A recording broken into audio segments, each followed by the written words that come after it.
अमरदास गुण तेरे, तेरी उपमा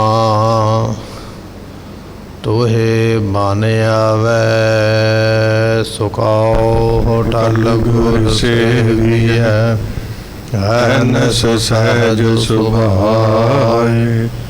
दर्शन परसिया गुरु के, जन्म मरण दुख जाए। होवै सिपतख संबंधी, नूर अरसों कुरसों झटिया। तुद डिठे सच्चे पातशाह, जाल जन्म जन्म दी कटिया। तुद डिठे सच्चे पातशाह, माल जन्म जन्म दी कटिया। सतनाम श्री वाहिगुरु साहिब जीओ। श्लोक महला तीजा। हउमै जलते जल मुए, भ्रम आए दूजे पाए। पूरा सतगुर राख लिए, अपने पन्ने पाए। इहो जग जलता नजरी आया, गुर के शब्द सुभाए। शब्द रते से शीतल पए, नानक सच कमाए। हउमै जलते जल मुए, भ्रम आए दूजे पाए। वाहिगुरु जी का खालसा, वाहिगुरु जी की फतेह। पतित पावन गरीब नवाज सतगुरु गुरु ग्रंथ साहिब जियां दी पवित्र पावन हजूरी दा आनंद मान रही गुरु की संगत। सतगुरां ने कृपा करके इस सतसंगत इस भाग समय बख्शे। अमृत वेले तो गुरमुख संगतां गुरमुख रूहां महाराज दे दरबार विच एकत्रित हो के सतगुरां दी गुरबाणी पढ़ रहे हो, सरवण कर रहे हो। इस वेले आपां लड़ीवार जो गुरबाणी दी कथा सतगुरु बख्शिश कर दे, इस नूं सरवण करन वास्ते गुरु दरबार विच हाज़र होए हां। आओ कुछ समय लिए अपने मन के ध्यान नूं टकाइए, भावना नाल सतगुरां दे पवित्र बचन सरवण करिए। मिल के आखिए सतनाम श्री वाहिगुरु साहिब जी। सतनाम श्री वाहिगुरु साहिब जीओ। श्लोक महला तीजा। श्लोक आपां नूं प्राप्त हो रहा है, ये तीसरे पातशाह साहिब गुरु अमरदास महाराज साहब जियां ने आपां नूं बख्शिश किया है। सो इस तो पहला श्लोक जो है वो गुरु नानक साहब महाराज ने बख्शिया, जिसकी विचार आपां कल दे दीवान विच सरवण कीती है। ये सोठ राग दा जो सोठ राग दी वार है, ये उसका दूजा शब्द है। धन गुरु अमरदास महाराज साहब जी ये उपदेश बख्शिश कर रहे ने। 643 अंग दे उपर महाराज जियां ने ये जो शब्द है गुरु ग्रंथ साहिब दे विच बख्शिश किया है। महाराज फरमाउंदे हन, मैं जलते जल मुए। सतगुरु पातशाह बख्शिश कर दे, कहन लगे भाई हौमे भी एक अग ही है। इस हौमे दी अग दे विच सारा संसार सड़दा पिया है। हौमे हंकार मैं मेरी मन विच हंगता आ जानी, हंकार आ जाना।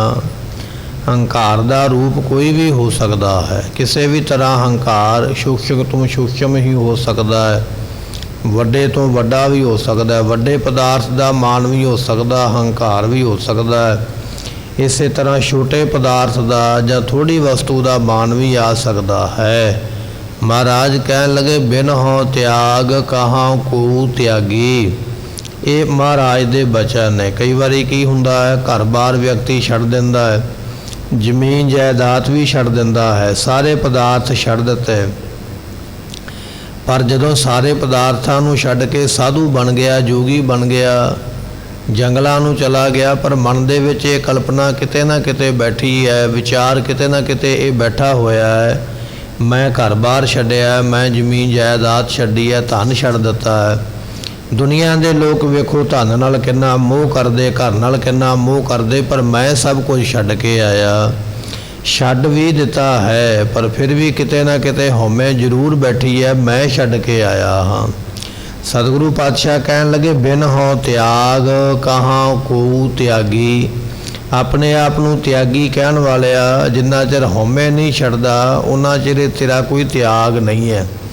ਤੇ ਹਉਮੈ ਜਿਹੜੀ ਹੈ ਨਾ, ਲਾਲਚ, ਉਹ ਨਿੱਕੇ ਪਦਾਰਥ ਦਾ ਵੀ ਹੋ ਸਕਦਾ ਹੈ ਤੇ ਵੱਡੇ ਦਾ ਵੀ ਹੋ ਸਕਦਾ। ਜਿਵੇਂ ਆਪਾਂ ਕਈ ਵਾਰੀ ਇਹ ਸਾਖੀ ਸਰਵਣ ਕੀਤੀ ਹੈ ਕਿ ਸੁਖਦੇਵ ਨਾਮ ਦਾ ਇੱਕ ਰਿਖੀ ਹੋਇਆ, ਪਹਿਲੇ ਸਮੇਂ ਵਿੱਚ ਜਨਮ ਲੈਂਦਿਆਂ ਹੀ ਜੰਗਲਾਂ ਵਿੱਚ ਚਲੇ ਗਿਆ।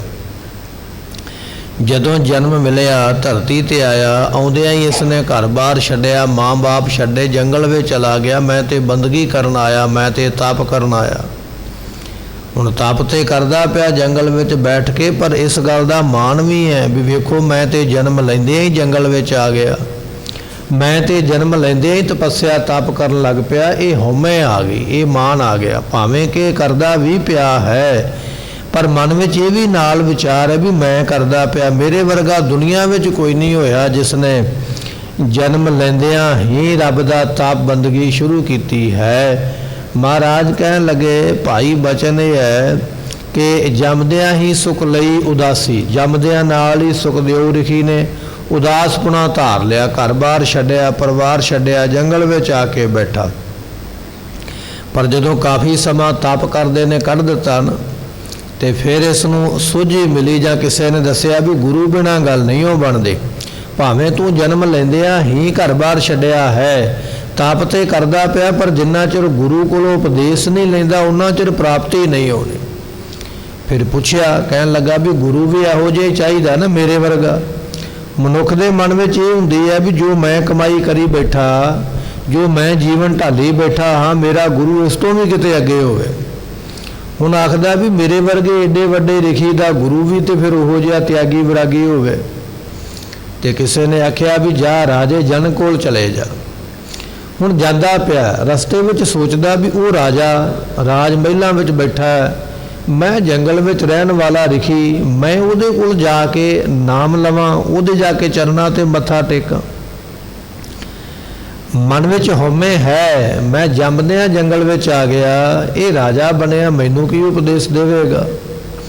ਪਰ ਜਦੋਂ ਆਇਆ ਕੀ ਵੇਖਦਾ ਹੈ ਕਿ ਬਹੁਤ ਵੱਡਾ ਦਰਬਾਰ ਸਜਿਆ, ਰਾਜੇ ਮਹਾਰਾਜੇ ਬੈਠੇ ਹੋਏ, ਉੱਥੇ ਕਈ ਤਰ੍ਹਾਂ ਦੇ ਸਾਜ਼ ਵੱਜਦੇ ਪਏ, ਕਈ ਤਰ੍ਹਾਂ ਦੇ ਨਿਰਤ ਹੁੰਦੇ ਪਏ।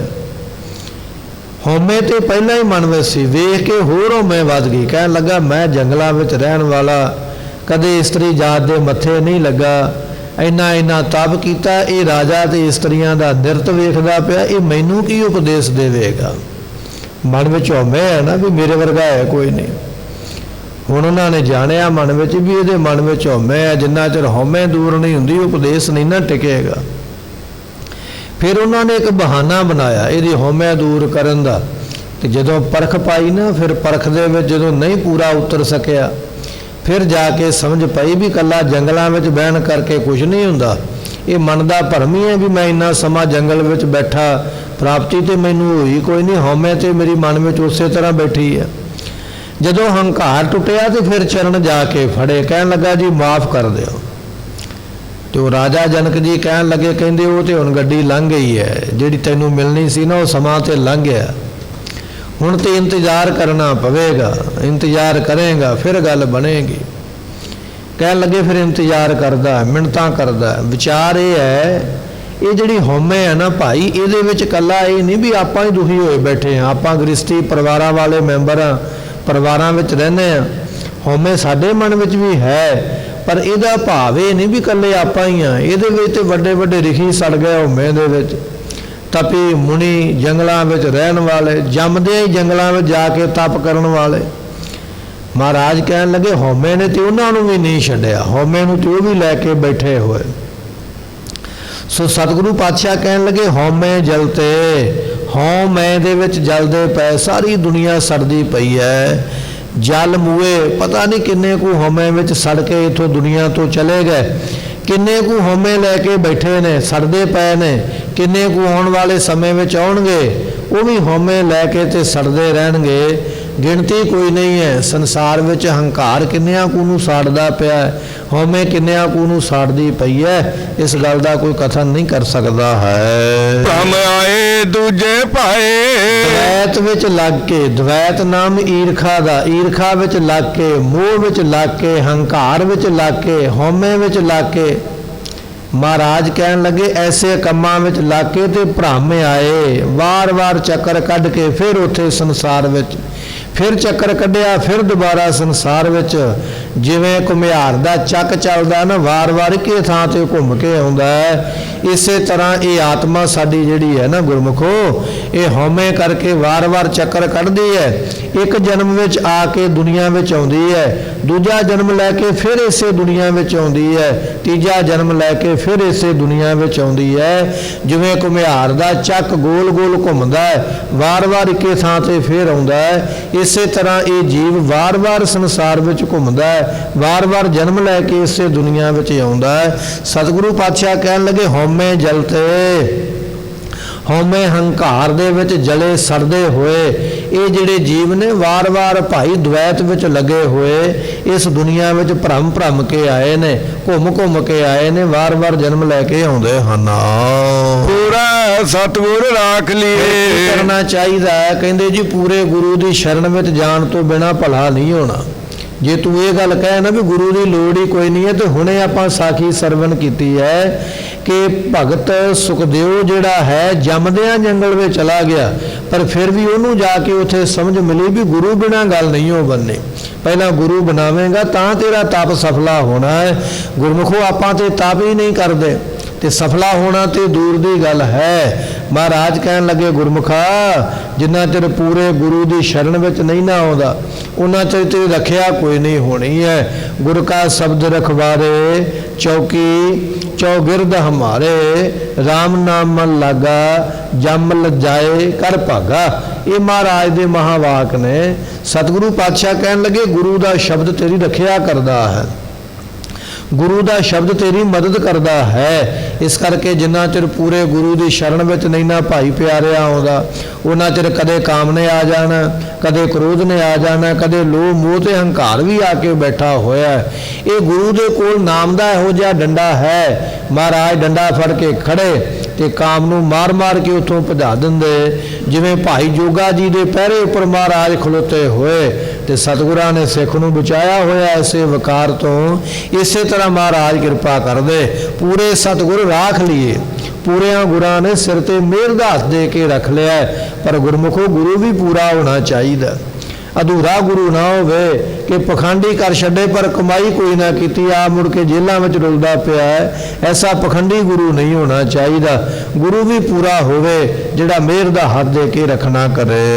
अपने पन्ने पाए पन्ने तो भाव हुंदा गुरमुखो शरण, जिन्हां नूं गुरु ने अपनी शरण विच पा लिया है, जिहड़े गुरु दी शरण विच पै गए उन्हां दा भाई भला होया। तां ही आपां बेनती करदे कि सतगुर आयो शरण तुहारी। महाराज तुहाडी शरण विच आए, कृपा करके सानू रख लो। महाराज कहन लगे जिहड़े गुरु दी शरण विच पए उन्हां नूं महाराज रख लेंदे। सो अपने पन्ने पाए ये वेद रूपी जिहड़ा दफ्तर है ना महाराज इहदे विच भी पा के शुभ सिक्ख्या दे के महाराज रख लेंदे हन। इहो जग जलता नजरी आया गुर कै शब्द सुभाए। जिन्होंने गुरु शब्द दे नाल सुभाए कहिए प्रेम किया है। हुण दुनिया सड़दी पई है पर नज़र किनू आई है? जिन्हें गुरु शब्द नाल प्यार किया है। ये दिसिया भी उन्हों ही है। साडे शरीर विच बीमारी है ना, बीमारी का सानू पता नहीं लगा।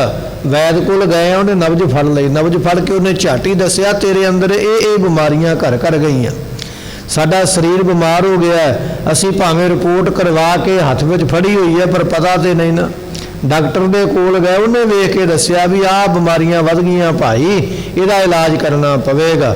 ਕਹਿਣ ਤੋਂ ਭਾਵ ਇਹ ਹੈ ਕਿ ਜਦੋਂ ਕਿਸੇ ਦੇ ਕੋਲ ਜਾਵਾਂਗੇ, ਜਿਹੜਾ ਉਸ ਚੀਜ਼ ਦੀ ਜਾਣਕਾਰੀ ਰੱਖਦਾ ਹੈ ਉਹਨੂੰ ਪਤਾ ਲੱਗਦਾ ਹੈ ਵੀ ਇਹਦੇ ਅੰਦਰ ਇਹ ਬਾਤ ਘਾਟ ਹੋ ਗਈ ਹੈ। ਆਮ ਬੰਦੇ ਨੂੰ ਕੀ ਪਤਾ ਲੱਗੇਗਾ। ਇਸੇ ਤਰ੍ਹਾਂ ਮਹਾਰਾਜ ਕਹਿਣ ਲੱਗੇ ਦੁਨੀਆ ਦੇ ਆਮ ਲੋਕਾਂ ਨੂੰ ਨਹੀਂ ਇਹ ਪਤਾ ਲੱਗਦਾ ਕਿ ਅਸੀਂ ਸੰਸਾਰ ਵਿੱਚ ਸਾਡੇ ਨਾਲ ਕੀ ਹੁੰਦਾ ਪਿਆ ਹੈ। ਇਹ ਜਿਨ੍ਹਾਂ ਨੇ ਗੁਰੂ ਸ਼ਬਦ ਦੇ ਨਾਲ ਪ੍ਰੇਮ ਕੀਤਾ, ਗੁਰੂ ਸ਼ਬਦ ਦੇ ਪ੍ਰੇਮੀ ਬਣੇ ਨੇ, ਜਿਨ੍ਹਾਂ ਨੇ ਵਾਹਿਗੁਰੂ ਮੰਤਰ ਦਾ ਜਾਪ ਕੀਤਾ ਹੈ, ਸਤਿਗੁਰੂ ਪਾਤਸ਼ਾਹ ਫਿਰ ਉਹਨਾਂ ਨੂੰ ਸੋਝੀ ਦੇ ਦਿੰਦੇ। ਫਿਰ ਉਹਨਾਂ ਨੂੰ ਨਜ਼ਰ ਆਇਆ ਇਹੋ ਜਗ ਜਗਲਤਾ ਨਜ਼ਰੀ ਆਇਆ। ਉਹਨਾਂ ਨੂੰ ਦੱਸਿਆ ਵੀ ਦੁਨੀਆ ਸੜਦੀ ਪਈ ਹੈ। ਆਪਾਂ ਨੂੰ ਤੇ ਦੁਨੀਆ ਚੰਗੀ ਲੱਗਦੀ ਹੈ ਨਾ, ਆਪਾਂ ਵੇਖਦੇ ਵੀ ਆਹ ਬੰਦਾ ਬੜਾ ਚੰਗਾ ਹੈ, ਆਹ ਬੰਦਾ ਬੜਾ ਸੁਖੀ ਹੈ। ਸਾਨੂੰ ਸਾਰੀ ਦੁਨੀਆ ਸੁਖੀ ਲੱਗਦੀ ਪਈ ਹੈ, ਆਪਣੇ ਆਪ ਨੂੰ ਲੱਗਦਾ ਵੀ ਮੈਂ ਦੁਖੀ ਹਾਂ।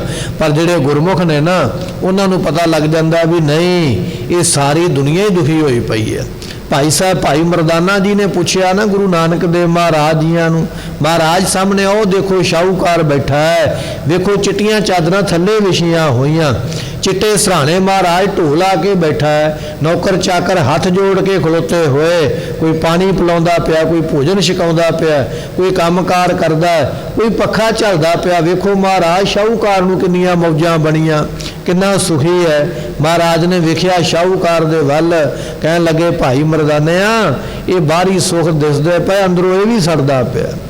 ਮਹਾਰਾਜ ਕਿਵੇਂ ਯਕੀਨ ਕਰਾਂ, ਲੱਗਦਾ ਤੇ ਨਹੀਂ, ਨਾ ਇਹਦੇ ਮੱਥੇ ਤੇ ਵੱਟ ਹੈ, ਨਾ ਇਹਦੀਆਂ ਅੱਖਾਂ ਵੱਲ ਵੇਖ ਕੇ ਲੱਗਦਾ ਵੀ ਦੁਖੀ ਹੋਵੇਗਾ। ਪਾਤਸ਼ਾਹ ਕਹਿਣ ਲੱਗੇ ਜਾ ਪੁੱਛ ਜਾ ਕੇ। ਜਦੋਂ ਪੁੱਛਿਆ ਤੇ ਉਹ ਸ਼ਾਹੂਕਾਰ ਰੋਣ ਹੀ ਲੱਗ ਪਿਆ, ਕਹਿਣ ਲੱਗਾ ਮੇਰੇ ਵਰਗਾ ਤੇ ਦੁਖੀ ਕੋਈ ਨਹੀਂ ਹੈ ਦੁਨੀਆ ਵਿੱਚ। ਸਤਿਗੁਰੂ ਪਾਤਸ਼ਾਹ ਕਹਿਣ ਲੱਗੇ ਬਾਲੀ ਰੋਵੈ ਨਾਹੇ ਪਤਾਰ, ਨਾਨਕ ਦੁਖੀਆ। ਸਭ ਸੰਸਾਰ ਇੱਥੇ ਸਾਰੀ ਦੁਨੀਆ ਹੀ ਦੁਖੀ ਹੋਈ ਪਈ ਹੈ, ਪਰ ਦਿਸੀ ਉਹਨਾਂ ਨੂੰ ਹੈ ਜਿਨ੍ਹਾਂ ਨੇ ਸ਼ਬਦ ਦੀ ਕਮਾਈ ਕੀਤੀ ਹੈ। ਜਿਨ੍ਹਾਂ ਨੇ ਕਮਾਈ ਕੋਈ ਨਹੀਂ ਕੀਤੀ, ਉਹਨਾਂ ਨੂੰ ਬਾਹਰੋਂ ਵੇਖ ਕੇ ਤੇ ਦੁਨੀਆ ਬੜੀ ਚੰਗੀ ਲੱਗਦੀ ਹੈ, ਹਰੇਕ ਹੀ ਬੜਾ ਸੌਖਾ ਲੱਗਦਾ ਹੈ। ਪਰ ਸ਼ਬਦ ਦੀ ਕਮਾਈ ਕਰਨ ਵਾਲੇ ਜਾਣਦੇ ਵੀ ਨਹੀਂ ਭਾਈ ਇਹ ਸਾਰੀ ਦੁਨੀਆ ਸੜਦੀ ਪਈ ਹੈ। ਫਰੀਦਾ ਮੈਂ ਜਾਣਿਆ ਦੁੱਖ ਮੁਝ ਕੋ, ਦੁੱਖ ਸਬਾਇਆ ਜਗ, ਉੱਚਾ ਚੜ ਕੇ ਦੇਖਿਆ ਤਾਂ ਘਰ ਘਰ ਇਹ ਅੱਗ। ਬਾਬਾ ਫਰੀਦ ਸਾਹਿਬ ਜੀ ਕਹਿਣ ਲੱਗੇ ਅਸੀਂ ਤੇ ਇਹ ਜਾਣਦੇ ਸੀ ਵੀ ਕਾਮ ਕ੍ਰੋਧ ਲੋਭ ਮੋਹ ਹੰਕਾਰ ਕਰਕੇ ਅਸੀਂ ਦੁਖੀ ਹੋ ਰਹੇ ਹਾਂ, ਪਰ ਜਦੋਂ ਸਤਿਗੁਰਾਂ ਨੇ ਸ਼ਬਦ ਦੀ ਬਖਸ਼ਿਸ਼ ਕੀਤੀ ਨਾ ਤੇ ਗਿਆਨ ਦੀ ਅਵਸਥਾ ਦੇ ਵਿੱਚ ਚੜ੍ਹੇ, ਗਿਆਨ ਦੀ ਪ੍ਰਾਪਤੀ ਹੋਈ, ਉਸ ਵੇਲੇ ਸਮਝ ਪਈ ਵੀ ਨਹੀਂ ਭਾਈ ਇਹ ਤੇ ਘਰਾਂ ਘਰਾਂ ਵਿੱਚ ਹੀ ਕਾਮ ਕ੍ਰੋਧ ਲੋਭ ਮੋਹ ਹੰਕਾਰ ਦੀ ਅੱਗ ਲੱਗੀ ਪਈ ਹੈ। ਇਹ ਇਕੱਲਾ ਮੇਰੇ ਉੱਪਰ ਨਹੀਂ, ਇਹ ਤੇ ਸਾਰਿਆਂ ਨੂੰ ਪੈਂਦੀ ਪਈ ਹੈ ਅੱਗ। ਪਰ ਇਹ ਸਮਝ ਕਿਹਨਾਂ ਨੂੰ ਆਈ ਹੈ? ਜਿਨ੍ਹਾਂ ਨੂੰ ਗੁਰੂ ਦਾ ਸ਼ਬਦ, ਗੁਰੂ ਦੀ ਸਿੱਖਿਆ ਮਿਲੀ ਹੈ, ਜਿਨ੍ਹਾਂ ਨੇ ਗੁਰੂ ਸ਼ਬਦ ਨਾਲ ਪ੍ਰੇਮ ਕੀਤਾ ਹੈ ਗੁਰਮੁਖੋ, ਉਹਨਾਂ ਨੂੰ ਸਮਝ ਪਈ। ਮਹਾਰਾਜ ਕਹਿਣ ਲੱਗੇ ਇਹੋ ਜਗ ਜਲ ਤਾਂ ਨਜ਼ਰੀ ਆਇਆ, ਇਹ ਸੰਸਾਰ ਸੜਦਾ ਹੋਇਆ ਉਹਨਾਂ ਨੂੰ ਦੱਸਿਆ ਹੈ ਗੁਰ ਕੈ ਸ਼ਬਦ ਸੁਭਾਏ। ਜਿਨ੍ਹਾਂ ਨੇ ਗੁਰੂ ਦੇ ਸ਼ਬਦ ਦੇ ਨਾਲ ਪ੍ਰੇਮ ਕੀਤਾ ਹੈ, ਜਿਨ੍ਹਾਂ ਗੁਰੂ ਸ਼ਬਦ ਦੀ ਕਮਾਈ ਕੀਤੀ ਹੈ, ਉਹਨਾਂ ਨੂੰ ਸਮਝ ਪੈਂਦੀ ਵੀ ਇਹ ਸੰਸਾਰ ਸੜਦਾ ਪਿਆ, ਇਹ ਉਹਨਾਂ ਨੂੰ ਗਿਆਨ ਮਿਲਦਾ ਹੈ। ਸ਼ਬਦ ਰਤੇ ਸੇ ਸੀਤਲ ਭਏ, ਨਾਨਕ ਸੱਚ ਕਮਾਏ। ਸਤਿਗੁਰੂ ਬਖਸ਼ਿਸ਼ ਕਰਦੇ ਸ਼ਬਦ ਰਤੇ, ਜਿਨ੍ਹਾਂ ਨੇ ਸ਼ਬਦ ਦੇ ਨਾਲ ਪ੍ਰੇਮ ਕੀਤਾ ਹੈ, ਐਸੇ ਸ਼ਬਦ ਦੇ ਨਾਲ ਪ੍ਰੇਮ ਕਰਨ ਵਾਲਿਆਂ ਨੇ ਫਿਰ ਸੱਚ ਦੀ ਕਮਾਈ ਕੀਤੀ ਹੈ। ਕਮਾਈ ਕਰਨੀ ਔਖੀ ਹੈ ਭਾਈ, ਗੱਲਾਂ ਕਰਨੀਆਂ ਡਾਢੀਆਂ ਸੌਖੀਆਂ, ਕਿਉਂਕਿ ਜਿਨ੍ਹਾਂ ਨੇ ਕਮਾਈ ਕੀਤੀ ਹੈ, ਮਹਾਰਾਜ ਕਹਿਣ ਲੱਗੇ ਸੀਤਲ ਭੈ, ਉਹ ਗੁਰਮੁਖ ਸਹਿਜ ਤੇ ਸ਼ਾਂਤੀ ਦੇ ਸਮੇਤ ਹੋ ਗਏ। ਪਰ ਹੋਏ ਉਹ ਨੇ ਜਿਨ੍ਹਾਂ ਨੇ ਪਹਿਲਾ ਬਚਨ ਇਹ ਕਮਾਇਆ। ਕਿਹੜਾ ਬਚਨ ਕਮਾਇਆ? ਨਾਨਕ ਸੱਚ ਕਮਾਏ। ਜਿਨ੍ਹਾਂ ਨੇ ਸੱਚ ਦੀ ਕਮਾਈ ਕੀਤੀ ਹੈ। ਸੱਚ ਕੀ ਹੈ? ਪਰਮੇਸ਼ਰ ਦਾ ਨਾਮ। ਜਿਨ੍ਹਾਂ ਨੇ ਪਰਮੇਸ਼ਰ ਦੇ ਨਾਮ ਦੀ ਕਮਾਈ ਕੀਤੀ ਹੈ, ਜਿਹੜੇ ਐਸੇ ਗੁਰਮੁਖ ਬਣੇ, ਮਹਾਰਾਜ ਕਹਿਣ ਲੱਗੇ ਸ਼ਬਦ ਰਤੇ, ਉਹ ਸ਼ਬਦ ਦੇ ਨਾਲ ਰਤੇ ਕਹੀਏ ਗੁਰਮੁਖੋ ਰੰਗੇ ਗਏ, ਸ਼ਬਦ ਦਾ ਰੰਗ ਚੜ ਗਿਆ ਉਹਨਾਂ ਦੇ ਤਨ ਮਨ ਦੇ ਉੱਪਰ। ਸੋ ਇਹ ਦੁਨੀਆ ਦੇ ਰੰਗ ਫਿੱਕੇ, ਪਰਮਾਤਮਾ ਦੇ ਨਾਮ ਦਾ ਰੰਗ ਭਾਈ ਅਤ ਗੂੜਾ ਹੈ। ਸੋ ਇਹ ਮਜੀਠੀ ਰੰਗ ਹੈ ਜਿਹੜਾ ਕਦੇ ਉਤਰਦਾ ਹੀ ਨਹੀਂ ਹੈ। ਮਹਾਰਾਜ ਕਹਿਣ ਲੱਗੇ ਉਹ ਗੁਰਮੁਖ ਸੀਤਲ ਹੋ ਗਏ, ਸ਼ਾਂਤੀ ਦੇ ਸਮੇਤ ਹੋ ਗਏ, ਜਿਨ੍ਹਾਂ ਨੇ ਕਮਾਈ ਕੀਤੀ ਹੈ। ਮਹਲਾ ਤੀਜਾ ਸਫਲਿਓ ਸਤਿਗੁਰ ਸੇਵਿਆ। ਉਹ ਸਤਿਗੁਰਾਂ ਦੀ ਸੇਵਾ ਕੀਤੀ ਸਫਲੀ ਹੈ। ਕਦੇ ਇਹ ਨਾ ਮਨ ਵਿੱਚ ਸੋਚ ਲੈਣਾ ਜਾਂ ਮਨ ਵਿੱਚ ਇਹ ਨਾ ਵਿਚਾਰ ਆ ਜਾਵੇ ਫਲਾਣੇ ਦਿਨ ਮੈਂ ਸੇਵਾ ਕੀਤੀ, ਮੈਂ ਇੰਨਾ ਸਮਾਂ ਲਾਇਆ, ਮੇਰਾ ਤੇ ਸਮਾਂ ਐਵੇਂ ਹੀ ਚਲਾ ਗਿਆ। ਨਹੀਂ, ਮਹਾਰਾਜ ਕਹਿਣ ਲੱਗੇ ਗੁਰੂ ਦੀ ਸੇਵਾ ਕੀਤੀ ਸਫਲੀ ਹੈ। ਤੂੰ ਇੱਕ ਨਿੱਕੀ ਜਿੰਨੀ ਵੀ ਸੇਵਾ ਕਰ ਲਈ ਹੈ ਨਾ, ਇੱਕ ਪੱਤਾ ਵੀ ਚੁੱਕ ਕੇ ਜੇ ਕਿਤੇ ਪਾਸੇ ਕਰ ਦਿੱਤਾ ਹੈ ਨਾ, ਤੇ ਇਹ ਮਤਾ ਜਾਣੀ ਵੀ ਮੈਂ ਇਹ ਕੁਝ ਨਹੀਂ ਕੀਤਾ। ਉਹ ਤੇਰੇ ਪੱਤੇ ਚੁੱਕ ਕੇ ਕੀਤੀ ਸੇਵਾ ਵੀ ਤੇਰੀ ਪ੍ਰਵਾਨ ਹੋ ਜਾਣੀ ਹੈ। ਐਸੀ ਵੱਡੀ ਸਤਿਗੁਰਾਂ ਦੀ ਸੇਵਾ ਹੈ। ਔਰ ਇਹ ਬਚਨ ਉਹ ਸਤਿਗੁਰੂ ਦੇ ਨੇ ਜਿਨ੍ਹਾਂ ਨੇ ਆਪ ਸੇਵਾ ਦੀ ਕਮਾਈ ਕਰਕੇ ਤੈਨੂੰ ਦੱਸਿਆ ਵੀ ਇਸ ਤਰ੍ਹਾਂ ਸੇਵਾ ਕਰੀਦੀ ਹੈ। 12 ਸਾਲ ਆ ਪਾਣੀ ਦੀ ਗਾਗਰ ਚੁੱਕਦੇ ਰਹੇ। ਮਹਾਰਾਜ ਕਹਿਣ ਲੱਗੇ ਭਾਈ ਸਫਲੇ ਉਹ ਸਤਿਗੁਰ ਸੇਵਿਆ। ਗੁਰੂ ਦੀ ਸੇਵਾ ਕੀਤੀ ਬਿਲਕੁਲ ਸਫਲੀ ਹੈ। ਜੇ ਕਿਸੇ ਨੇ ਰੁਮਾਲਾ ਸਾਹਿਬ ਵੀ ਤੈਅ ਲਾ ਦਿੱਤਾ ਨਾ, ਸੁਖਾਸਨ ਦਾ ਬਸਤਰ ਮਹਾਰਾਜ ਜੀਆਂ ਦਾ ਤੈਅ ਕਰ ਦਿੱਤਾ, ਕਿਸੇ ਨੇ ਝਾੜੂ ਲਾ ਦਿੱਤਾ, ਕੋਈ ਪੋਚਾ ਲਾਉਂਦਾ ਪਿਆ, ਕੋਈ ਬਰਤਨ ਸਾਫ਼ ਕਰਦਾ ਪਿਆ ਹੈ, ਇਹ ਸੇਵਾ ਬਿਲਕੁਲ ਸਫਲੀ ਹੈ। ਇਹ ਸਤਿਗੁਰੂ ਪਾਤਸ਼ਾਹ ਮਹਾਰਾਜ ਜੀ ਬਖਸ਼ ਲੈਣਗੇ ਇਸ ਸੇਵਾ ਦੇ ਨਾਲ। ਇਹ ਸਾਡੀ ਵਿਅਰਥ ਨਹੀਂ ਗਈ ਹੈ ਜਿਨ੍ਹਾਂ ਨੇ ਗੁਰੂ ਦੀ ਸੇਵਾ ਕੀਤੀ ਹੈ। ਮਹਾਰਾਜ ਕਹਿਣ ਲੱਗੇ ਜਿਨ ਸੇਵਿਆ ਤਿਨ ਪਾਇਆ ਮਾਨ, ਨਾਨਕ ਗਾਵੀਐ ਗੁਣੀ ਨਿਧਾਨ। ਜਿਨ੍ਹਾਂ ਨੇ ਸੇਵਿਆ ਉਹਨਾਂ ਨੂੰ ਮਾਣ ਵੀ ਮਿਲਿਆ, ਇੱਜ਼ਤ ਵੀ ਮਿਲੀ ਹੈ। ਐਸੀ ਮਹਾਰਾਜ ਦੀ ਸੇਵਾ ਹੈ। ਧਨ ਜਨਮ ਪਰਵਾਨ। ਗੁਰਮੁਖਾਂ ਦਾ ਜਨਮ ਭਾਈ ਧਨ ਹੈ, ਕਿਉਂਕਿ ਸੇਵਾ ਵੀ ਗੁਰਮੁਖੀ ਕਰ ਸਕਦੇ, ਮਨਮੁਖਾਂ ਕੋਲੋਂ ਕਿੱਥੇ ਸੇਵਾ ਹੁੰਦੀ ਹੈ। ਗੁਰਮੁਖਾਂ ਨੇ ਇਹ ਕਮਾਈ ਜਿਹੜੀ ਹੈ ਘਾਲੀ ਹੈ। ਜਿਵੇਂ ਭਾਈ ਲਹਿਣਾ ਸਾਹਿਬ ਜੀ ਸੇਵਾ ਕਰਦੇ, ਧੰਨ ਗੁਰੂ ਅਮਰਦਾਸ ਪਾਤਸ਼ਾਹ ਸੇਵਾ ਕਰਦੇ, ਭਾਈ ਸਾਹਿਬ ਭਾਈ ਜੇਠਾ ਜੀ ਸੇਵਾ ਕਰਦੇ। ਇਹ ਭਾਈ ਗੁਰਮੁਖਾਂ ਦੀ ਸੇਵਾ ਕੀਤੀ ਪ੍ਰਵਾਨ, ਆਪ ਵੀ ਸਫਲੇ ਹੋ ਗਏ। ਇਹ ਸੇਵਾ ਕੀਤੀ ਹੈ ਭਾਈ ਮੰਝ ਜੀਆਂ ਨੇ, ਸੇਵਾ ਕੀਤੀ ਹੈ ਭਾਈ ਜੈਤਾ ਜੀ ਵਰਗਿਆਂ ਨੇ, ਸੇਵਾ ਕੀਤੀ ਹੈ ਭਾਈ ਬਿਧੀ ਚੰਦ ਵਰਗਿਆਂ ਨੇ। ਮਹਾਰਾਜ ਕਹਿਣ ਲੱਗੇ ਗੁਰਮੁਖਾਂ ਦੀ ਸੇਵਾ ਕੀਤੀ ਭਾਈ ਸਫਲੀ ਹੈ, ਉਹਨਾਂ ਦਾ ਜਨਮ ਵੀ ਸਫਲਾ ਹੈ। ਉਹ ਪ੍ਰਮਾਣ ਹੋ ਗਏ, ਦੁਨੀਆ ਤੇ ਆਏ ਸਫਲੇ ਹੋ ਗਏ। ਐਸੀਆਂ ਬਖਸ਼ਾਂ ਪ੍ਰਾਪਤ ਹੁੰਦੀਆਂ ਹਨ। ਜਿਨ੍ਹਾਂ ਸਤਿਗੁਰ ਜੀਵਦਿਆਂ ਮੋਇਆ ਨਾ ਵਿਸਰੇ, ਸੇ ਪੁਰਖ ਸੁਜਾਨ। ਜਿਨ੍ਹਾਂ ਗੁਰਮੁਖਾਂ ਨੂੰ ਜਿਉਂਦਿਆਂ ਅਤੇ ਮਰਨ ਵਕਤ ਤੱਕ ਸਤਿਗੁਰੂ ਭੁੱਲਿਆ ਨਹੀਂ, ਜਿਉਂਦਿਆਂ ਵੀ ਨਾਮ ਜਪਿਆ। ਜਿੱਦਾਂ ਚਿਰ ਜਨਮ ਰਿਹਾ ਨਾ, ਸਰੀਰ ਰਿਹਾ, ਉਹਨਾਂ ਚਿਰ ਗੁਰਬਾਣੀ ਪੜ੍ਹਦੇ ਰਹੇ, ਨਾਮ ਜਪਦੇ ਰਹੇ। ਪਰ ਜਦੋਂ ਸਰੀਰ ਛੱਡਣ ਦਾ ਸਮਾਂ ਆ ਗਿਆ, ਉਸ ਵੇਲੇ ਵੀ ਉਹਨਾਂ ਨੂੰ ਨਾਮ ਨਹੀਂ ਭੁੱਲਿਆ, ਉਸ ਵੇਲੇ ਵੀ ਉਹਨਾਂ ਨੂੰ ਗੁਰੂ ਚੇਤੇ ਆਇਆ ਹੈ। ਮਹਾਰਾਜ ਕਹਿਣ ਲੱਗੇ ਜਿਨ੍ਹਾਂ ਸਤਿਗੁਰ ਜੀਵਦਿਆਂ, ਜਿਨ੍ਹਾਂ ਨੇ ਜਿਉਂਦਿਆਂ ਹੋਇਆਂ ਕਮਾਈ ਕੀਤੀ ਹੈ, ਮੋਇਆ ਨਾ ਵਿਸਰੈ, ਉਹਨਾਂ ਨੂੰ ਮਰਨ ਵੇਲੇ ਵੀ ਨਹੀਂ ਭੁੱਲਦਾ ਹੈ। ਆਪਾਂ ਗੁਰਬਾਣੀ ਦਾ ਬਚਨ ਪੜ੍ਹਦੇ ਹਾਂ, ਅੰਤ ਕਾਲ ਨਾਰਾਇਣ ਸਿਮਰੈ, ਐਸੀ ਚਿੰਤਾ ਮਹਿ ਜੇ ਮਰੈ, ਬਦਲ ਤਰਲੋਚਨ ਤੇ ਨਰ ਮੁਕਤਾ, ਪੀਤਾੰਬਰ ਵਾਕੈ ਹਿਰਦੈ ਵਸੈ। ਗੁਰਬਾਣੀ ਦਾ ਬਚਨ ਹੈ। ਸਰੀਰ ਛੱਡਣ ਵੇਲੇ ਜੇ ਪ੍ਰਮਾਤਮਾ ਦਾ ਨਾਮ ਚੇਤੇ ਆ ਗਿਆ ਨਾ, ਉਹ ਜਮਾਂ ਦੇ ਵਸ ਨਹੀਂ ਪਵੇਗਾ, ਉਹ ਮੁਕਤ ਹੋ ਜਾਏਗਾ। ਪਰ ਗੁਰਮੁਖੋ ਬਚਨ ਇਹ ਹੈ, ਸਰੀਰ ਛੱਡਣ ਵੇਲੇ ਵੀ ਉਹਨੂੰ ਚੇਤੇ ਆਉਣਾ ਜਿਹਨੇ ਜ਼ਿੰਦਗੀ ਵਿੱਚ ਜਪਿਆ ਹੈ।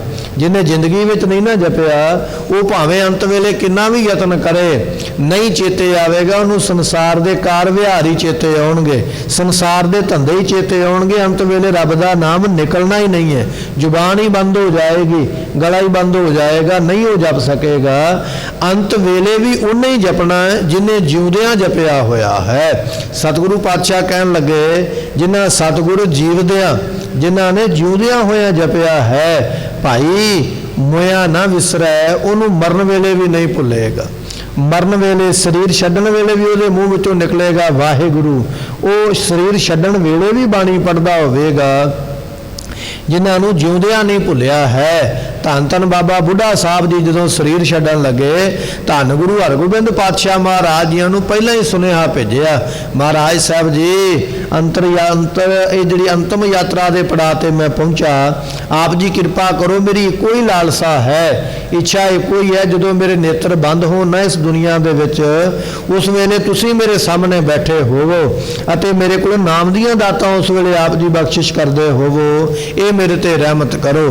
ਗਰੀਬ ਨਵਾਜ ਸਤਿਗੁਰੂ ਹਰਗੋਬਿੰਦ ਪਾਤਸ਼ਾਹ ਮਹਾਰਾਜ ਸਾਹਿਬ ਜੀ ਸੁਣੇ ਬਚਨ ਤੇ ਝਾਟੀ ਬਾਬਾ ਬੁੱਢਾ ਸਾਹਿਬ ਦੇ ਉਸ ਸਥਾਨ ਤੇ ਪਹੁੰਚੇ ਜਿੱਥੇ ਉਹਨਾਂ ਨੇ ਆਪਣੇ ਸਰੀਰ ਨੂੰ ਤਿਆਗਣਾ ਹੈ। ਬਾਬਾ ਬੁੱਢਾ ਸਾਹਿਬ ਜੀ ਦੇ ਕੋਲ ਗੁਰੂ ਹਰਗੋਬਿੰਦ ਪਾਤਸ਼ਾਹ ਬੈਠੇ ਹੋਏ, ਬਾਬਾ ਬੁੱਢਾ ਸਾਹਿਬ ਜੀਆਂ ਦੇ ਹੱਥ ਜੁੜੇ ਹੋਏ, ਨੇਤਰਾਂ ਦੇ ਨਾਲ ਮਹਾਰਾਜ ਦੇ ਦਰਸ਼ਨ ਕਰਦੇ ਪਏ, ਜ਼ੁਬਾਨ ਦੇ ਨਾਲ ਵਾਹਿਗੁਰੂ ਮੰਤਰ ਦਾ ਚਿੰਤਨ ਕਰਦੇ ਪਏ। ਇਸ ਤਰ੍ਹਾਂ ਕਰਦਿਆਂ ਕਰਦਿਆਂ ਆਪਣੇ ਸਰੀਰ ਨੂੰ ਉਹਨਾਂ ਨੇ ਅਕਾਲ ਪੁਰਖ ਦੇ ਵਿੱਚ ਭੇਦ ਕਰਿਆ। ਬਾਬਾ ਬੁੱਢਾ ਸਾਹਿਬ ਦੀ ਕਮਾਈ ਨੂੰ ਯਾਦ ਕਰਕੇ ਇੱਕ ਵਾਰੀ ਆਖੀਏ ਸਤਿਨਾਮ ਸ੍ਰੀ ਵਾਹਿਗੁਰੂ। ਇਹ ਮਹਾਰਾਜ ਬਖਸ਼ਿਸ਼ ਕਰਦੇ, ਕਹਿਣ ਲੱਗੇ ਭਾਈ ਜਿਨ੍ਹਾਂ ਨੂੰ ਜਿਉਂਦਿਆਂ ਨਹੀਂ ਨਾ ਵਿਸਰਿਆ, ਉਹਨਾਂ ਨੂੰ ਮਰਨ ਉਪਰੰਤ ਵੀ ਪ੍ਰਮਾਤਮਾ ਨਹੀਂ ਭੁੱਲਦਾ ਹੈ। ਸਰੀਰ ਛੱਡਣ ਵੇਲੇ ਵੀ ਉਹ ਪ੍ਰਮਾਤਮਾ ਨੂੰ ਯਾਦ ਕਰਦੇ।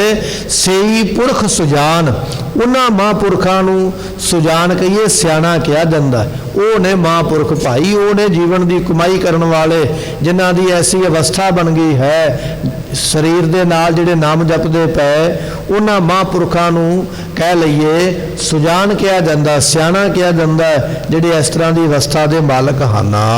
ਕੁਲ ਉਧਾਰਾ ਆਪਣਾ, ਭਾਈ ਜਿਨ੍ਹਾਂ ਨੇ ਐਸਾ ਨਾਮ ਜਪਿਆ ਉਹ ਆਪਣੀ ਕੁਲ ਦਾ ਉਧਾਰ ਕਰ ਲੈਂਦੇ। ਇਹ ਕੈਸੀ ਵੱਡੀ ਦਾਤ ਹੈ।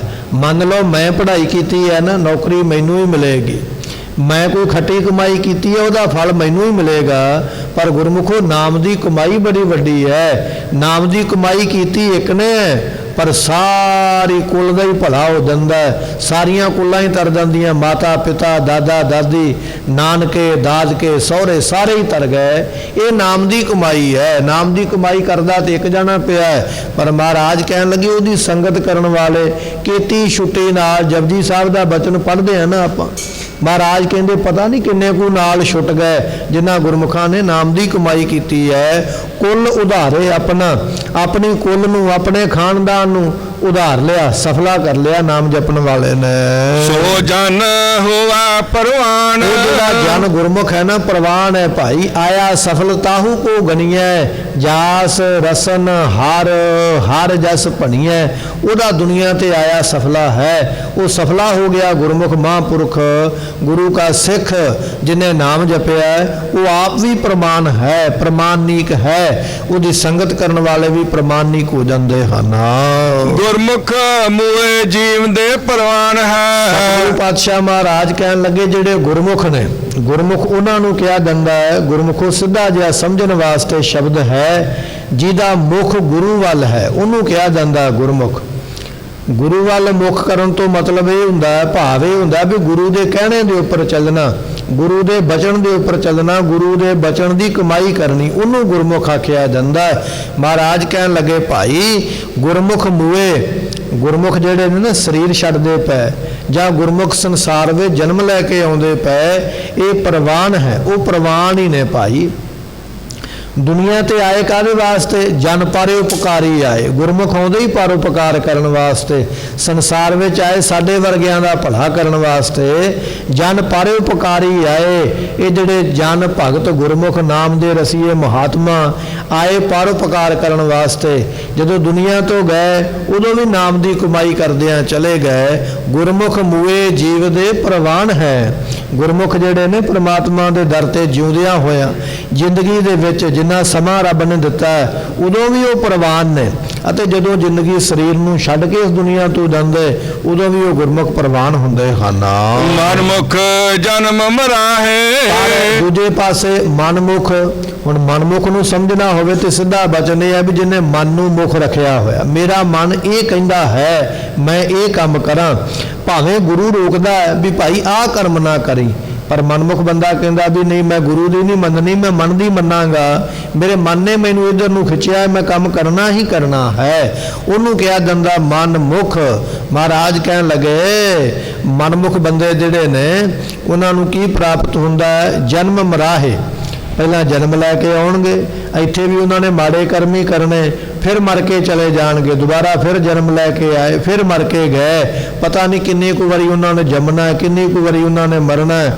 ਮਨਮੁਖ ਆਵੇ ਮਨਮੁਖ ਜਾਵੇ, ਮਨਮੁਖ ਫਿਰ ਚੋਟਾਂ ਖਾਵੇ, ਜਿਤਨੇ ਨਰਕ ਸੇ ਮਨਮੁਖ ਭੋਗੇ, ਗੁਰਮੁਖ ਲੇਪ ਨਾ ਮਾਸਾ ਹੈ। ਐਸੀ ਹਾਲਤ ਬਣ ਜਾਂਦੀ ਹੈ, ਜੰਮ ਜੰਮ ਮਰੈ ਫਿਰ ਜੰਮੈ, ਕਦੇ ਜੰਮ ਪਿਆ ਮਰ ਗਿਆ, ਜੰਮ ਪਿਆ ਮਰ ਗਿਆ। ਐਸੀ ਸਜ਼ਾ ਉਹਨਾਂ ਮਨਮੁਖਾਂ ਨੂੰ ਮਿਲਦੀ ਹੈ। ਮਨਮੁਖਾਂ ਦਾ ਭਾਈ ਵਾਰ-ਵਾਰ ਜੰਮਣਾ ਤੇ ਮਰਨਾ ਹੈ। ਨਾਨਕ ਮੂਏ ਨਾ ਆਖੀਏ ਜੇ ਗੁਰ ਕੈ ਸ਼ਬਦ ਸਮਾਹੇ। ਸਤਿਗੁਰੂ ਪਾਤਸ਼ਾਹ ਮਹਾਰਾਜ ਕਹਿਣ ਲੱਗੇ ਜਿਹੜੇ ਗੁਰੂ ਦੇ ਸ਼ਬਦ ਵਿੱਚ ਸਮਾ ਗਏ, ਸੂਰਜ ਕਿਰਨ ਮਿਲੇ ਜਲ ਕਾ ਜਲ ਹੁਆ ਰਾਮ, ਜੋਤੀ ਜੋਤ ਰਲੀ ਸੰਪੂਰਨ ਥੀਆ ਰਾਮ। ਜਿਹੜੇ ਗੁਰੂ ਸ਼ਬਦ ਦੀ ਕਮਾਈ ਕਰਕੇ ਸ਼ਬਦ ਵਿੱਚ ਹੀ ਸਮਾ ਗਏ, ਭੇਦ ਹੋ ਗਏ, ਉਹਨਾਂ ਨੂੰ ਆਮ ਸੰਸਾਰੀ ਲੋਕਾਂ ਵਾਂਗ ਮਰਿਆ ਹੋਇਆ ਨਹੀਂ ਗਿਣਿਆ ਜਾਏਗਾ। ਮਹਾਰਾਜ ਨੇ ਤਾਂ ਹੀ ਬਚਨ ਲਿਖੇ ਨਾ, ਕਹਿਣ ਲੱਗੇ ਕਬੀਰ ਸੰਤ ਮੂਏ ਕਿਆ ਰੋਈਐ। ਹੁਣ ਸਰੀਰ ਤੇ ਸੰਤ ਨੇ ਵੀ ਛੱਡਣਾ ਹੈ, ਨਾਮ ਜਪਣ ਵਾਲੇ ਗੁਰਸਿੱਖ ਨੇ ਵੀ ਛੱਡਣਾ ਹੈ, ਤੇ ਸਰੀਰ ਮਨਮੁਖ ਨੇ ਵੀ ਛੱਡਣਾ ਹੈ। ਪਰ ਮਹਾਰਾਜ ਕਹਿਣ ਲੱਗੇ ਮਨਮੁਖ ਦਾ ਮਰਨਾ ਤੇ ਗੁਰਮੁਖ ਦਾ ਸਰੀਰ ਛੱਡਣਾ ਫਰਕ ਹੈ। ਕਬੀਰ ਸੰਤ ਮੂਏ ਕਿਆ ਰੋਈਐ, ਕਿਉਂ ਰੋਈਏ ਭਾਈ? ਜੇ ਕੋਈ ਸੰਤ ਚੜ੍ਹਾਈ ਕਰ ਗਿਆ ਉਹ ਆਪਣੇ ਗ੍ਰਹਿ ਜਾਏ। ਜੇ ਕੋਈ ਬੰਦਾ ਆਪਣੇ ਘਰੇ ਪਹੁੰਚ ਜਾਵੇ ਤੇ ਘਰੇ ਜਾ ਕੇ ਸਾਨੂੰ ਫੋਨ ਕਰ ਦੇਵੇ ਭਾਈ ਮੈਂ ਆਪਣੇ ਘਰੇ ਆ ਗਿਆ, ਆਪਾਂ ਕੀ ਫੋਨ ਸੁਣ ਕੇ ਰੋਣ ਲੱਗ ਪਾਂਗੇ ਵੀ ਬੜਾ ਮਾੜਾ ਹੋਇਆ, ਘਰੇ ਕਿਉਂ ਚਲਾ ਗਿਆ? ਆਪਾਂ ਖੁਸ਼ੀ ਹੋਵਾਂਗੇ ਨਾ ਵੀ ਚੰਗਾ ਹੋਇਆ ਭਾਈ ਤੂੰ ਆਪਣੇ ਟਿਕਾਣੇ ਤੇ ਪਹੁੰਚ ਗਿਆ, ਆਪਣੇ ਘਰ ਚਲਾ ਗਿਆ। ਮਹਾਰਾਜ ਕਹਿੰਦੇ ਸੰਤ ਨੇ ਛੱਡਿਆ ਸਰੀਰ, ਉਹ ਤੇ ਆਪਣੇ ਘਰੇ ਚਲਾ ਗਿਆ, ਸੱਚਖੰਡ ਵਿੱਚ ਜਾ ਕੇ ਪ੍ਰਾਪਤ ਹੋ ਗਿਆ। ਤੇ ਫਿਰ ਰੋਣਾ ਕਾਹਦਾ ਹੈ? ਇਹ ਰੋਣਾ ਇਹ ਮਨਮੁਖਤਾਈ ਹੈ। ਕਬੀਰ ਸੰਤ ਮੂਏ ਕਿਆ ਰੋਈਐ, ਸਾਧੂ ਦੇ ਸਰੀਰ ਛੱਡਣ ਤੇ ਰੋਈਦਾ ਨਹੀਂ ਹੈ। ਉਹ ਆਪਣੇ ਗ੍ਰਹਿ ਜਾਏ, ਉਹ ਤੇ ਆਪਣੇ ਘਰੇ ਚਲਾ ਗਿਆ। ਰੋਵੋ ਸਾਕਤ ਬਾਪੁਰੇ, ਜੇ ਰੋਣ ਦਾ ਬਹੁਤਾ ਹੀ ਜੀ ਕਰਦਾ ਨਾ, ਚਾਅ ਚੜਿਆ ਰੋਣ ਦਾ, ਤੇ ਫਿਰ ਮਨਮੁਖਾਂ ਨੂੰ ਰੋ ਜੋ ਹੱਟ ਹੈ ਹੱਟ ਬਕਾਏ, ਜੋ ਸਰੀਰਾਂ ਦੀਆਂ ਹੱਟੀਆਂ ਤੇ ਵਿਕਦੇ ਫਿਰਦੇ, ਕਦੇ ਇਸ ਜਨਮ ਦੇ ਵਿੱਚ ਕਦੇ ਉਸ ਜਨਮ ਦੇ ਵਿੱਚ ਵਿਕਦੇ ਪਏ। ਰੋਣਾ ਤੇ ਮਨਮੁਖ ਨੂੰ ਰੋ, ਸੰਤ ਨੂੰ ਕਾਹਦਾ ਰੋਣਾ ਹੈ? ਉਹ ਤੇ ਖੁਸ਼ੀ ਹੋਈ ਹੈ, ਉਹ ਤੇ ਚੜ੍ਹਦੀ ਕਲਾ ਹੋ ਗਈ, ਉਹ ਮੰਜ਼ਲ ਨੂੰ ਪ੍ਰਾਪਤ ਹੋ ਗਿਆ। ਸਤਿਗੁਰੂ ਪਾਤਸ਼ਾਹ ਕਹਿਣ ਲੱਗੇ ਭਾਈ ਬਚਨ ਇਹ ਹੈ ਕਿ ਨਾਨਕ ਮੂਏ ਨਾ ਆਖੀਐ ਜੇ ਗੁਰ ਕੈ ਸ਼ਬਦ ਸਮਾਹੇ। ਜਿਹੜੇ ਗੁਰੂ ਸ਼ਬਦ ਵਿੱਚ ਸਮਾ ਗਏ ਨਾ ਗੁਰਮੁਖ, ਉਹਨਾਂ ਨੂੰ ਮਰੇ ਹੋਏ ਨਹੀਂ ਕਿਹਾ ਜਾਂਦਾ, ਜਾਂ ਆਮ ਦੁਨੀਆ ਦੇ ਲੋਕਾਂ ਵਾਂਗ ਉਹਨਾਂ ਨੂੰ ਰੋਇਆ ਨਹੀਂ ਜਾਂਦਾ। ਉਹਨਾਂ ਗੁਰਮੁਖਾਂ ਨੇ ਜੀਵਨ ਸਫਲਾ ਕੀਤਾ ਹੈ। ਪੌੜੀ ਹਰ ਪੁਰਖ ਨਿਰੰਜਨ ਸੇਵ ਹਰ ਨਾਮ ਧਿਆਈਐ। ਪਾਤਸ਼ਾਹ ਕਹਿਣ ਲੱਗੇ ਭਾਈ ਅਕਾਲ ਪੁਰਖ ਜਿਹੜਾ ਹੈ ਨਾ ਉਹ ਨਿਰੰਜਨ ਹੈ। ਨਿਰੰਜਨ ਮਾਇਆ ਦੀ ਮੈਲ ਤੋਂ ਰਹਿਤ ਹੈ। ਉਹਦੀ ਸੇਵਾ ਕਰ। ਸੇਵਾ ਕੀ ਕਰਨੀ ਹੈ? ਹਰ ਨਾਮ ਧਿਆਈ ਹੈ। ਇਹ ਜਿਹੜਾ ਨਾਮ ਧਿਆਉਣਾ ਹੈ, ਕਈ ਵਾਰੀ ਸਾਡੇ ਮਨ ਵਿੱਚ ਗੁਰਮੁਖੋਂ ਵਿਚਾਰ ਆ ਜਾਂਦੀ ਹੈ ਕਿ ਮੈਂ ਬੁੱਢਾ ਹੋ ਗਿਆ, ਜਾਂ ਮੇਰੇ ਸਰੀਰ ਦੇ ਹੁਣ ਅੰਗ ਕੰਮ ਨਹੀਂ ਕਰਦੇ, ਗੋਡੇ ਮੋਢੇ ਕੰਮ ਨਹੀਂ ਕਰਦੇ, ਮੈਂ ਸੇਵਾ ਨਹੀਂ ਹੁਣ ਕਰ ਸਕਦਾ, ਪਰ ਸੇਵਾ ਕਰਨ ਨੂੰ ਮਨ ਕਰਦਾ ਹੈ, ਤੇ ਮੈਂ ਸੇਵਾ ਕਰਨੀ ਚਾਹੁੰਦਾ ਪਰ ਮੇਰਾ ਸਰੀਰ ਨਹੀਂ ਕੰਮ ਕਰਦਾ ਪਿਆ। ਇਹ ਕਈ ਵਾਰੀ ਫਿਕਰ ਪੈ ਜਾਂਦਾ, ਕਈ ਸੋਚਣ ਲੱਗ ਪੈਂਦੇ। ਮਹਾਰਾਜ ਕਹਿਣ ਲੱਗੇ ਭਾਈ ਸਭ ਤੋਂ ਵੱਡੀ ਸੇਵਾ ਜਿਹੜੀ ਹੈ ਉਹ ਪਰਮੇਸ਼ਰ ਦਾ ਨਾਮ ਜਪਣਾ ਹੈ। ਜੇ ਤੂੰ ਆਪਣੇ ਘਰ ਵਿੱਚ ਮੰਜੇ ਤੇ ਬੈਠਾ ਨਾ, ਕੁਰਸੀ ਤੇ ਬੈਠਾ, ਸੋਫੇ ਤੇ ਬੈਠਾ ਹੋਇਆ, ਜਿੱਥੇ ਵੀ ਤੂੰ ਬੈਠ ਸਕਦਾ, ਜੇ ਤੂੰ ਉੱਥੇ ਬੈਠ ਕੇ ਵਾਹਿਗੁਰੂ ਮੰਤਰ ਦਾ ਜਾਪ ਕਰਦਾ ਪਿਆ, ਜਪਜੀ ਸਾਹਿਬ ਦਾ ਪਾਠ ਕਰਦਾ ਪਿਆ, ਤੂੰ ਸਮਝ ਲਾ ਵੀ ਨਾਮ ਵੀ ਜਪ ਲਿਆ ਤੇ ਸੇਵਾ ਵੀ ਕਰ ਲਈ ਹੈ, ਤੇਰੇ ਦੋਨੇ ਕਰਮ ਹੀ ਹੋ ਗਏ। ਇਹ ਨਾਮ ਜਪਣਾ ਸਭ ਤੋਂ ਵੱਡੀ ਸੇਵਾ ਹੈ। ਜੇ ਤੂੰ ਸਰੀਰ ਕਰਕੇ ਨਹੀਂ ਕਰ ਸਕਿਆ, ਤੇਰਾ ਸਰੀਰ ਨਹੀਂ ਚੱਲਦਾ ਫਿਰਦਾ, ਕਿਉਂਕਿ ਸਰੀਰ ਵੀ ਇੱਕ ਜਿਵੇਂ ਜਿਵੇਂ ਬਜ਼ੁਰਗ ਹੁੰਦਾ ਨਾ ਉਵੇਂ ਉਵੇਂ ਫਿਰ ਇਹਦਾ ਬਲ ਘਟਦਾ ਜਾਂਦਾ ਹੈ, ਤੇ ਜਦੋਂ ਬਲ ਘਟ ਜਾਂਦਾ ਫਿਰ ਤੇ ਆਪਣਾ ਆਪ ਸਾਂਭਣਾ ਬੜਾ ਔਖਾ ਹੈ, ਹੋਰ ਕਰਮ ਕਰਨਾ ਤੇ ਕੀ ਹੈ। ਇਹ ਸੇਵਾ ਵੀ ਜਵਾਨੀ ਵਿੱਚ ਹੀ ਹੁੰਦੀ ਹੈ, ਨਾਮ ਵੀ ਜਵਾਨੀ ਵਿੱਚ ਹੀ ਜਪਿਆ ਜਾਣਾ ਹੈ। ਪਰ ਜੇ ਤੂੰ ਬਜ਼ੁਰਗ ਹੋ ਗਿਆ ਨਾ ਤੇ ਬਜ਼ੁਰਗ ਤੇ ਸਾਰਿਆਂ ਨੇ ਹੀ ਹੋਣਾ ਹੈ। ਮਹਾਰਾਜ ਕਹਿਣ ਲੱਗੇ ਕਾਲੀ ਧੌਲੀ ਸਾਹਿਬ ਸਦਾ ਹੈ, ਰੱਬ ਤੇ ਸਦਾ ਹੀ ਹੈ। ਕਾਲਾ ਦਾੜਾ ਉਦੋਂ ਵੀ ਜਪਿਆ ਜਾਏਗਾ, ਚਿੱਟਾ ਦਾੜਾ ਹੋ ਗਿਆ ਤਾਂ ਵੀ ਜਪਿਆ ਜਾਏਗਾ। ਸੇਵਾ ਨਹੀਂ ਹੁੰਦੀ ਤੇ ਤੂੰ ਨਾਮ ਜਪ ਲਾ ਭਾਈ। ਨਾਮ ਜਪਣਾ ਵੀ ਸੇਵਾ ਹੀ ਹੈ। ਜਿਨ੍ਹਾਂ ਨੇ ਐਸਾ ਨਾਮ ਜਪਿਆ ਉਹਨਾਂ ਨੇ ਗੁਰੂ ਦੀ ਸੇਵਾ ਕੀਤੀ ਹੈ। ਸਤ ਸੰਗਤ ਸਾਧੂ ਲੱਗ ਹਰ ਨਾਮ ਸਮਾਈਐ। ਸਤਿਗੁਰਾਂ ਦੀ ਜਿਹੜੀ ਸੰਗਤ ਹੈ ਨਾ ਭਾਈ, ਇਹ ਜਿੰਨੇ ਆਪਾਂ ਸਰੀਰ ਬੈਠੇ ਆ ਨਾ, ਇਹ ਮਹਾਰਾਜ ਦੇ ਬਖਸ਼ੇ ਹੋਏ ਸਾਰੇ ਸਾਧੂ ਹੀ ਨੇ, ਜਿਨ੍ਹਾਂ ਨੂੰ ਮਹਾਰਾਜ ਨੇ ਬਖਸ਼ ਕੇ ਆਪਣੀ ਸੰਗਤ ਵਿੱਚ ਲੈ ਕੇ ਆਂਦਾ ਹੈ। ਐਸੇ ਗੁਰਮੁਖਾਂ ਦੀ ਸੰਗਤ ਵਿੱਚ ਲੱਗ ਕੇ ਜਿਨ੍ਹਾਂ ਗੁਰਮੁਖਾਂ ਨੇ ਨਾਮ ਜਪਿਆ ਹੈ। ਤੇਰੀ ਵੱਡੀ ਕਾਰ ਮੈਂ ਮੂਰਖ ਲਾਈਐ। ਪਰਮਾਤਮਾ ਤੇਰੀ ਸੇਵਾ ਤੇ ਬਹੁਤ ਵੱਡੀ ਹੈ, ਪਰ ਤੂੰ ਮੈਨੂੰ ਵੀ ਬੜਾ ਨਵਾਜਿਆ ਹੋਇਆ। ਕਿਵੇਂ? ਮੈਂ ਹਾਂ ਤੇ ਸੀ ਮੂਰਖ, ਸਿਆਣਾ ਤੇ ਮੈਂ ਕੋਈ ਨਹੀਂ ਸੀ, ਪਰ ਤੂੰ ਮੇਰੇ ਸਿਰ ਤੇ ਮਿਹਰ ਦਾ ਹੱਥ ਰੱਖ ਕੇ ਆਪੇ ਹੀ ਆਪਣੀ ਸੇਵਾ ਵਿੱਚ ਲਾ ਲਿਆ। ਹਰ ਤੇਰੀ ਵੱਡੀ ਕਾਰ, ਪਰਮਾਤਮਾ ਤੇਰੀ ਕਾਰ ਜਿਹੜੀ ਸੇਵਾ ਹੈ ਨਾ, ਹੈ ਤੇ ਬੜੀ ਵੱਡੀ। ਮੈਂ ਮੂਰਖ, ਮੇਰੇ ਤੋਂ ਕਿੱਥੇ ਹੋ ਸਕਦੀ ਏਡੀ ਵੱਡੀ ਸੇਵਾ, ਪਰ ਤੂੰ ਮੇਰੇ ਸਿਰ ਤੇ ਰੱਖਿਆ ਮਿਹਰ ਦਾ ਹੱਥ, ਮੈਨੂੰ ਮੂਰਖ ਨੂੰ ਆਪ ਹੀ ਸੇਵਾ ਵਿੱਚ ਲਾ ਲਿਆ ਹੈ। ਮੈਂ ਮੂਰਖ ਕੀ ਕੇਤਕ ਬਾਤ ਹੈ, ਮੇਰੀਆਂ ਮੂਰਖਤਾਈਆਂ ਕਿਹੜੀਆਂ ਕਿਹੜੀਆਂ ਗਿਣਾ, ਇਹ ਆਪ ਹੀ ਕਿਰਪਾ ਕਰਦੇ ਹੋ। ਹਾਂ ਗੋਲਾ ਲਾਲਾ ਤੁਧ ਮੈਂ ਹੁਕਮ ਫਰਮਾਈਐ। ਸਤਿਗੁਰੂ ਪਾਤਸ਼ਾਹ ਕਹਿਣ ਲੱਗੇ ਹੁਣ ਲਾਲਾ ਗੋਲਾ ਤੁਧ। ਅਕਾਲ ਪੁਰਖ ਜੀ ਧੰਨ ਗੁਰੂ ਨਾਨਕ ਦੇਵ ਪਾਤਸ਼ਾਹ ਜੀਓ, ਸਾਹਿਬ ਗੁਰੂ ਗੋਬਿੰਦ ਸਿੰਘ ਮਹਾਰਾਜ ਜੀ, ਮੈਂ ਆਪ ਜੀ ਦੇ ਦਰ ਦਾ ਲਾਲਾ ਗੋਲਾ ਹਾਂ। ਲਾਲਾ ਗੋਲਾ ਦਾਸਾਂ ਦਾ ਦਾਸ, ਸੇਵਕਾਂ ਦਾ ਸੇਵਕ, ਨੌਕਰਾਂ ਦਾ ਵੀ ਅੱਗੇ ਨੌਕਰ।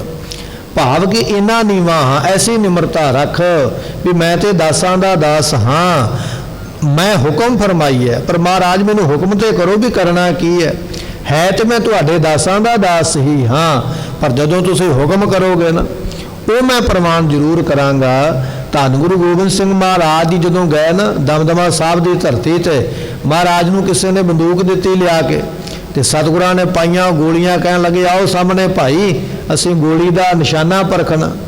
ਜਿਹੜੇ ਆਪਣੇ ਆਪ ਨੂੰ ਵੱਡੇ ਵੱਡੇ ਆਖਦੇ ਸਨ ਸਾਰੇ ਦੌੜ ਗਏ, ਕੋਈ ਨਹੀਂ ਉੱਥੇ ਖਲੋਤਾ, ਕਿਹੜਾ ਅੱਗੇ ਬੰਦੂਕ ਦੇ ਮਰੇ। ਜਦੋਂ ਸਾਰੇ ਭੱਜ ਗਏ ਇੱਕ ਸੇਵਾਦਾਰ ਨੂੰ ਮਹਾਰਾਜ ਨੇ ਭੇਜਿਆ, ਕਹਿਣ ਲੱਗੇ ਸਾਡੇ 2 ਸਿੱਖ ਘੋੜਿਆਂ ਨੂੰ ਘਾਹ ਪਾਉਂਦੇ ਪਏ, ਘਾਈ ਸਿੱਖ ਨੇ, ਉਹਨਾਂ ਦੀ ਡਿਊਟੀ ਘਾਹ ਪਾਉਣ ਤੇ ਹੈ, ਨੌਕਰਾਂ ਦੇ ਵਿਚਾਰੇ ਅੱਗੇ ਨੌਕਰ, ਉਹਨਾਂ ਨੂੰ ਕਹੋ ਵੀ ਮਹਾਰਾਜ ਨੇ ਗੋਲੀ ਪਰਖਣੀ ਹੈ। ਤੇ ਜਦੋਂ ਸੁਣਿਆ ਮਿਲਿਆ ਨਾ, ਕਹਿੰਦੇ ਪਿਓ ਪੁੱਤਰ ਦੋਨੇ ਹੀ ਦੌੜ ਪਏ ਇੱਕ ਦੂਜੇ ਤੋਂ ਅੱਗੇ ਅੱਗੇ, ਪਹਿਲਾਂ ਵੀ ਮੈਂ ਅੱਗੇ ਹੋਣਾ, ਮੈਂ ਅੱਗੇ ਹੋਣਾ ਹੈ। ਦੋਨੇ ਜਾਣੇ ਅੱਗੇ ਆ ਕੇ ਖੜ ਗਏ, ਇੱਕ ਦੂਜੇ ਨੂੰ ਧੱਕਾ ਮਾਰ ਮਾਰ ਕੇ ਪਰੇ ਕਰਦੇ, ਮਹਾਰਾਜ ਪਹਿਲਾਂ ਮੇਰੀ ਵਾਰੀ, ਮਹਾਰਾਜ ਪਹਿਲਾਂ ਮੇਰੀ ਵਾਰੀ ਹੈ। ਮਹਾਰਾਜ ਕਹਿੰਦੇ ਇਸ ਤਰ੍ਹਾਂ ਦੀ ਸੇਵਾ ਹੈ, ਜਿਹੜੇ ਦਾਸਾਂ ਦੇ ਦਾਸ ਬਣ ਜਾਂਦੇ, ਸੇਵਾ ਵੀ ਉਹੀ ਕਰ ਸਕਦਾ। ਜਿਹਦੇ ਮਨ ਵਿੱਚ ਹਉਮੈ ਵੀ ਮੈਂ ਹੀ ਵੱਡਾ, ਸੇਵਾ ਵੀ ਉਹਦੇ ਕੋਲੋਂ ਕੋਈ ਨਹੀਂ ਹੁੰਦੀ ਹੈ। ਹੁਣ ਲਾਲਾ ਗੋਲਾ ਖਸਮ, ਅਕਾਲ ਪੁਰਖ ਜੀ ਮੈਂ ਤੁਹਾਡੇ ਘਰ ਦਾ ਲਾਲਾ ਗੋਲਾ, ਸੇਵਕਾਂ ਦਾ ਸੇਵਕ, ਦਾਸਾਂ ਦਾ ਦਾਸ, ਉਹ ਘਾਈ ਸਿੱਖਾਂ ਵਰਗਾ ਹਾਂ।